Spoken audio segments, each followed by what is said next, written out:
कहानी की शुरुआत में हम तब्यूर की रानी एव को देखते हैं, जो बर्फ की सुंदरता को देख रही थी। उसी वक्त उसे बर्फीले मौसम में एक खूबसूरत फूल नजर आता है, जो सफेद बर्फ की चादर में भी खिल रहा था। रानी एव उसे तोड़ने की कोशिश करती है, लेकिन उसके हाथ में कांटा चुभ जाता है। उसके खून की कुछ बूंदें बर्फ पर गिरती हैं, जो फूल की तरह लाल और सुंदर चमक रही थीं। रानी उस पल एक इच्छा करती है, काश मेरा आने वाला बच्चा इस बर्फ की तरह सफेद और इस फूल की तरह मजबूत हो, जो बर्फ पर भी खिलता रहता है। कुछ समय बाद उसकी यह इच्छा पूरी होती है। रानी के घर एक बेटी जन्म लेती है, जो बेहद हसीन थी। रानी एव और राजा मैग्नस उसका नाम स्नो व्हाइट रखते हैं। समय बीतता जाता है, स्नो व्हाइट धीरे धीरे बड़ी होने लगती है, लेकिन वक्त के साथ रानी की तबीयत बिगड़ने लगती है। स्नो व्हाइट का एक बचपन का दोस्त भी था, विलियम, जो हमेशा उसके साथ खेलता और मुस्कुराता रहता था। वो स्नो व्हाइट के लिए हर फूल तोड़ कर लाता था। एक दिन स्नो व्हाइट की माँ रानी एव की मृत्यु हो जाती है। राजा मैग्नस, जो अपनी पत्नी से बहुत प्यार करता था,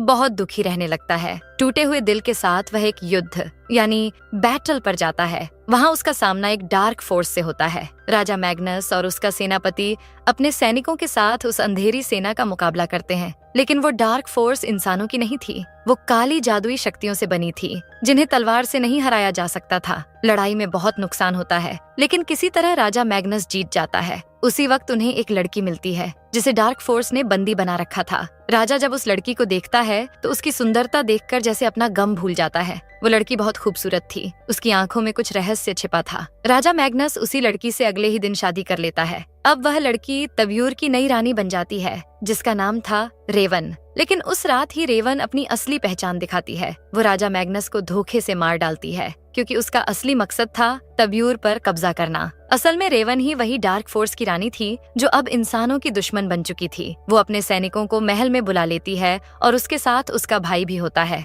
सारी डार्क फोर्स एक ही रात में तब्यूर पर हमला करती है और पूरा राज्य तबाही में बदल जाता है। विलियम और उसका पिता ड्यूक स्नो व्हाइट को बचाकर वहाँ से भागने की कोशिश करते हैं, लेकिन स्नो व्हाइट महल से बाहर नहीं निकल पाती। विलियम जाते जाते उससे कहता है, मैं एक दिन जरूर वापस आऊंगा तुम्हें यहाँ से छुड़ाने। रेवन के सैनिक अब ताब्यूर के बाकी लोगों को मार डालते हैं, लेकिन वह स्नो व्हाइट को नहीं मारती, बल्कि उसे कैद में बंद कर देती है। रानी बनने के बाद रेवन के लिए महल में एक जादुई आईना लाया जाता है। वो रोज उस आईने से पूछती, आईने बता, दुनिया में सबसे हसीन कौन है? आईना जवाब देता, आज के दिन इस दुनिया में सबसे हसीन रानी रेवन के अलावा कोई नहीं। रेवन के पास बहुत सी जादुई शक्तियाँ थीं। वो अपनी ताकत से किसी को भी खत्म कर सकती थी, लेकिन उसकी काली शक्तियाँ धीरे धीरे प्रकृति को तबाह करने लगीं। पेड़ सूख गए, जमीन बंजर हो गई और ताब्यूर की हरियाली खत्म हो गई। समय बीतता गया और स्नो व्हाइट जवान हो गई। एक दिन एक और लड़की को कैद में लाया गया। स्नो व्हाइट ने उससे पूछा, तुम कौन हो? बाहर की दुनिया अब कैसी है? लड़की बोली, रेवन के आने के बाद से ताब्यूर की सारी हरियाली खत्म हो गई है। उसने सभी लड़कियों को बंदी बना रखा है,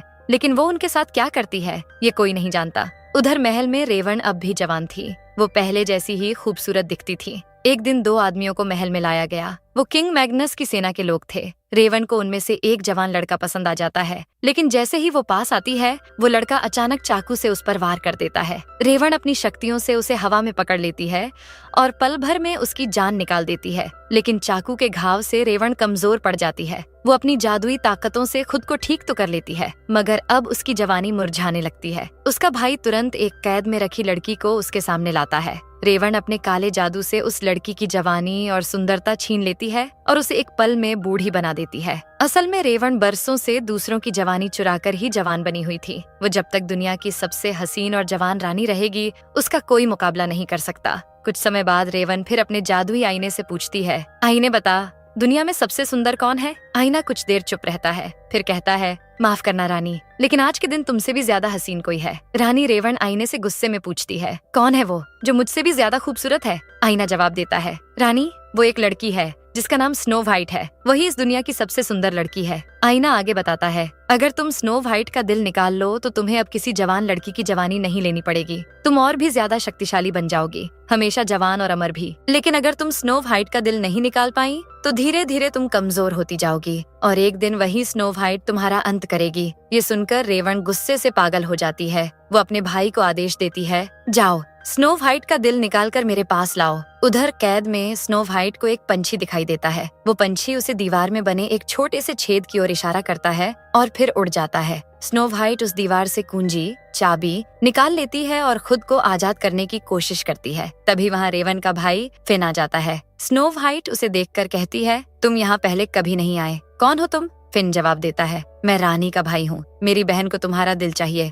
और मैं वो लेने आया हूँ। स्नो व्हाइट डरती नहीं, वो तुरंत अपनी चतुराई से फिन पर हमला कर देती है, उसे बेहोश कर देती है और उसी कैद में बंद कर देती है। इसके बाद वो वहाँ से भाग निकलती है। महल में मौजूद ड्यूक, जिसका बेटा रेवन ने मार दिया था, वो स्नो व्हाइट को भागते हुए देख लेता है। लेकिन तभी रेवन के सैनिकों को भी खबर लग जाती है और फिन भी उनके साथ पीछे लग जाता है। स्नो व्हाइट के पीछे पूरी सेना लग जाती है। तभी वही पंछी फिर से आता है और उसे एक छिपा रास्ता दिखाता है। वो उस रास्ते से निकलती है और भागते भागते समुद्र के किनारे पहुंच जाती है। रेवन को जब पता चलता है तो वो अपने सैनिकों को उसे ढूंढने भेज देती है। स्नो व्हाइट पानी से बाहर आती है। वहीं पंछी उसे एक घोड़े तक ले जाता है। वो घोड़े पर बैठती है और वहाँ से तेजी से निकल जाती है। भागते भागते वो एक गांव तक पहुँचती है, लेकिन फिन के आदमी वहाँ भी उसका पीछा कर लेते हैं, इसलिए उसे फिर भागना पड़ता है। घोड़ा उसे बहुत दूर ले आता है, लेकिन आगे एक घना डरावना जंगल होता है जिसे सब डार्क फॉरेस्ट कहते हैं। स्नो व्हाइट का घोड़ा डर जाता है और दलदल में फंस जाता है। फिन और उसके सैनिक उसके पीछे पहुंच चुके थे, इसलिए स्नो व्हाइट अकेली ही डार्क फॉरेस्ट के अंदर चली जाती है। वो सैनिक डर की वजह से जंगल के बाहर ही रुक जाते हैं, क्योंकि कोई भी उस जंगल में जिंदा वापस नहीं आता था। क्योंकि उनके घोड़े भी अब दलदल में फंसने लगे थे, इसलिए सैनिक आगे नहीं बढ़ पाए। डार्क फॉरेस्ट के अंदर स्नो व्हाइट को अजीब अजीब डरावने जीव, क्रीचर्स दिखने लगते हैं। उसे ऐसा लगता है जैसे पेड़ उसके ऊपर झुक रहे हों और पूरी फॉरेस्ट उसे निगल लेना चाहती हो। वो डर से चीखती है और आखिर बेहोश हो जाती है। इस बीच रानी रेवन को खबर मिलती है कि स्नो व्हाइट डार्क फॉरेस्ट में भाग गई है। वो अपने भाई फिन पर बहुत गुस्सा होती है, क्योंकि डार्क फॉरेस्ट में उसकी जादुई शक्तियाँ ज्यादा काम नहीं करती और फिर भी उसका भाई एक अकेली मासूम लड़की को नहीं पकड़ पाया। रेवन फिन से कहती है, कोई ऐसा आदमी ढूंढो जो डार्क फॉरेस्ट को अच्छी तरह जानता हो और जो पहले वहाँ से होकर आया हो। थोड़ी तलाश के बाद वो लोग एक हंट्समैन, शिकारी को ढूंढते हैं और उसे रानी के सामने लाते हैं। हंट्समैन कहता है, अगर कोई लड़की डार्क फॉरेस्ट में गई है तो अब तक वो मर चुकी होगी, उसे ढूंढना बेकार है। लेकिन रेवन जानती थी कि स्नो व्हाइट अभी जिंदा है। वो हंट्समैन से कहती है, तुम्हें उसे ढूंढना ही होगा और जिंदा मेरे पास लाना होगा। हंट्समैन साफ मना कर देता है। तभी रेवन अपनी काली शक्तियों से उसका अतीत देख लेती है। उसे दिखता है कि हंट्समैन की एक पत्नी थी जिसे वो बहुत प्यार करता था, लेकिन वो मर चुकी है। रेवन मुस्कुराती है और कहती है, अगर तुम मेरे लिए उस लड़की को जिंदा पकड़ लाओगे तो मैं अपनी जादू से तुम्हारी पत्नी को वापस जिंदा कर दूंगी। ये सुनकर हंट्समैन मान जाता है और फिन के साथ डार्क फॉरेस्ट में चला जाता है। जंगल में पहुंचकर उन्हें स्नो व्हाइट के पैरों के निशान मिल जाते हैं और वो उनका पीछा करने लगते हैं। उधर स्नो व्हाइट को भी होश आ चुका होता है। वो हंट्समैन को अपनी तरफ आते देख एक पेड़ के पीछे छुप जाती है,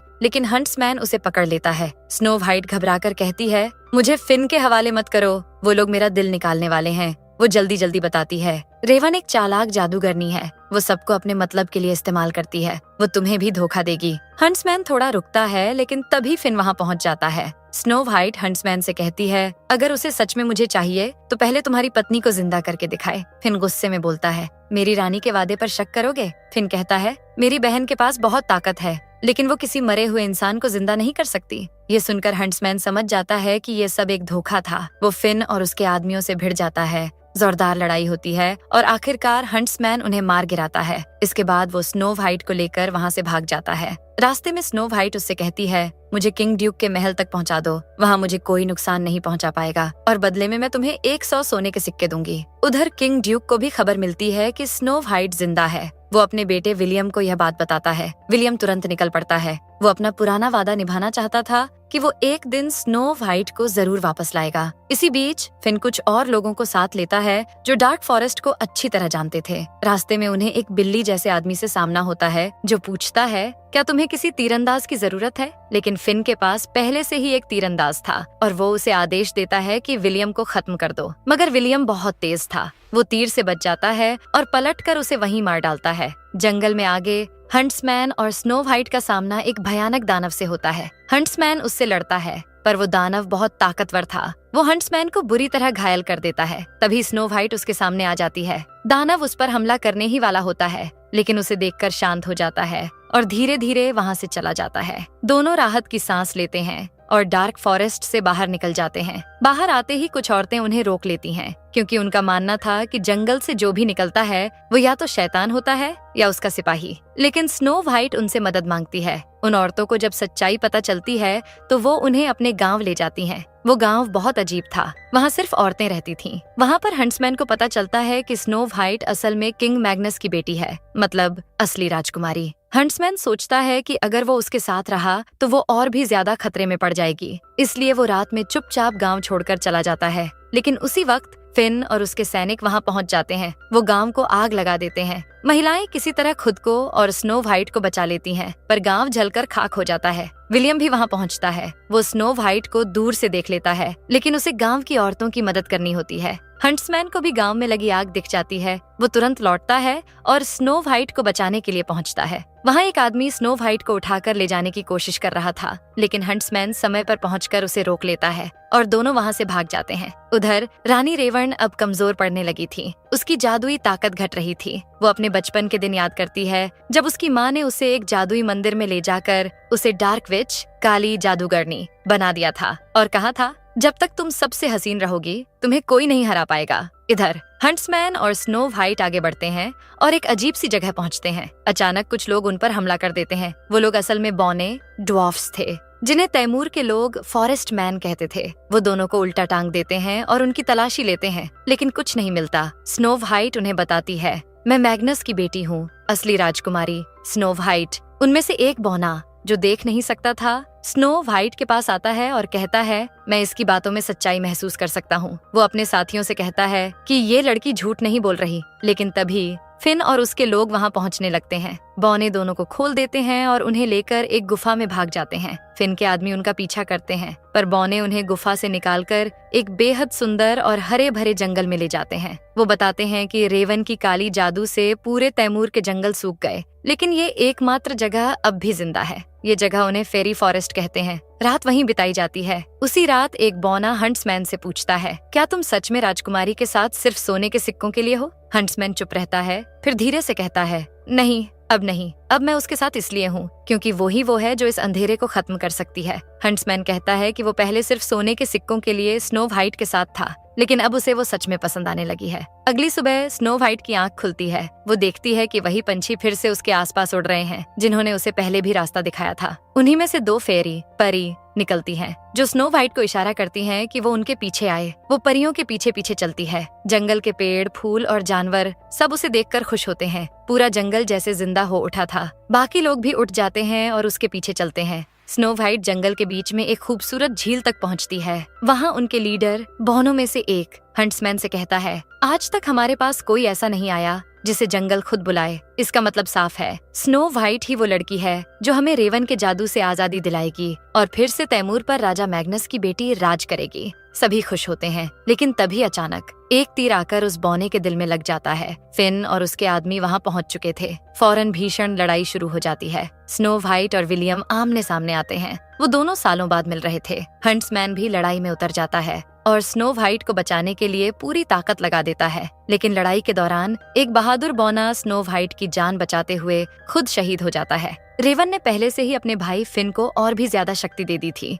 इसलिए वो बहुत ताकतवर था, मगर हंट्समैन चतुराई से उसे कांटेदार पेड़ पर फेंक देता है। फिन वहीं जख्मी होकर तड़पता है और आखिरकार मर जाता है। रेवन अपनी जादू से उसे बचाने की कोशिश करती है, लेकिन अब वो भी कमजोर पड़ चुकी थी। कुछ देर बाद सब फिर से आगे बढ़ते हैं। हर कोई वादा करता है कि वो अपनी राजकुमारी स्नो व्हाइट के लिए जान तक दे देगा। विलियम स्नो व्हाइट से माफी मांगता है, मैं बचपन में तुम्हें छोड़कर चला गया था। स्नो व्हाइट मुस्कुराकर कहती है, नहीं विलियम, तुम मुझे कभी नहीं छोड़े थे, बल्कि मैं ही पीछे रह गई थी। तब हम बच्चे थे, तुम्हें खुद को दोष नहीं देना चाहिए। रात में सब आराम करने रुकते हैं। विलियम और हंट्समैन दोनों स्नो व्हाइट के बारे में बातें करने लगते हैं। अगली सुबह स्नो व्हाइट जंगल में घूम रही होती है। वो बर्फ के गिरते टुकड़ों को देखकर मुस्कुरा रही होती है, ठीक वैसे ही जैसे उसकी माँ करती थी। उसी वक्त विलियम उसके पास आता है। वो बचपन की बातें करता है और फिर उसे एक सेब देता है, जैसे वो बचपन में दिया करता था। स्नो व्हाइट हंसते हुए सेब खा लेती है, लेकिन कुछ पल बाद वो जमीन पर गिर जाती है। वो सेब जहरीला था। असल में वो विलियम नहीं,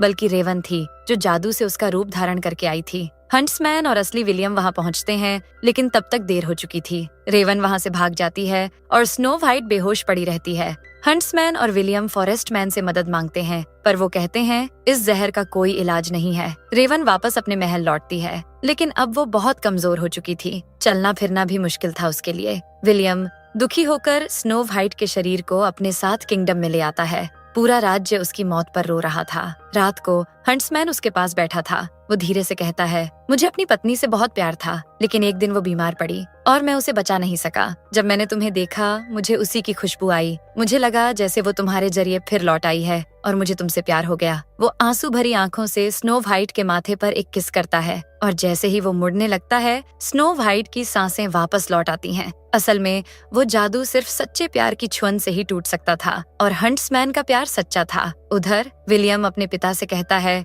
हमें रेवन के खिलाफ युद्ध छेड़ना होगा, लेकिन लोग डरते हैं क्योंकि वे अब और जाने नहीं गंवाना चाहते। तभी स्नो व्हाइट बाहर आती है, जिंदा, मजबूत और आत्मविश्वास से भरी। वो सबके सामने कहती है, रेवन ने हमारे राज्य को तोड़ दिया, हमारे लोगों को डर में जीने पर मजबूर किया, पर अब नहीं। वो अपने सैनिकों से कहती है, तैमूर के वीरों, तुम्हारे हाथों में वो तलवारें हैं जो इस अंधेरे को खत्म कर सकती हैं। मेरे भाइयों और बहनों, तुम बहादुर हो। अब तुम्हारी रानी तुम्हारे साथ है। अब तुम्हारी रानी स्नो व्हाइट जादूगरनी रेवन को खत्म करने के लिए तैयार थी। हंट्समैन और बाकी सैनिक भी युद्ध के लिए पूरी तरह तैयार हो जाते हैं। सभी तब्यूर की तरफ निकलते हैं। रेवन अब बहुत शक्तिशाली थी। उसने कई लड़कियों से उनकी जवानी छीन ली थी और अब वो और भी खतरनाक बन चुकी थी। उसके लोग उसे बताते हैं कि टोंक और प्रिंस स्नो व्हाइट युद्ध के लिए आ रहे हैं, लेकिन रेवन उन्हें महल तक आने देती है। दूसरे सेनापति उसे कहते हैं, हमारे पास सिर्फ आज का दिन है, हम एक दिन में महल की दीवारें नहीं तोड़ सकते। अगर रात हो गई तो हम डार्क फॉरेस्ट की शक्ति का सामना नहीं कर पाएंगे।